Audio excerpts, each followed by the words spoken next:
Trata catarro no peito, tosse seca, fraqueza, previne o diabetes, diarreia, disenteria. É boa para o coração, reduz os triglicerídeos. Não saia do vídeo para não perder como preparar.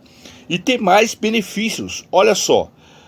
O gargarejo do anticasca do cajueiro roxo na água trata doenças da boca como mau hálito, inflamação da garganta e faz parar com o sangramento da gengiva.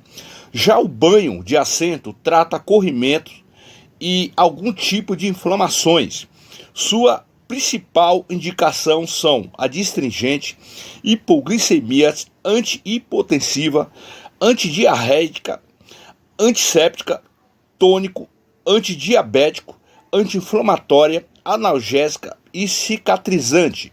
Nada melhor do que esse chá totalmente natural.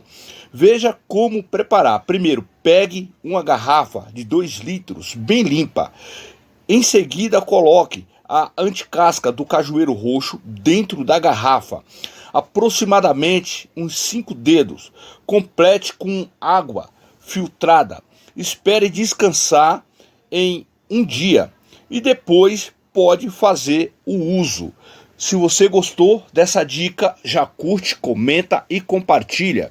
E me segue para mais vídeos. Muito obrigado a todos.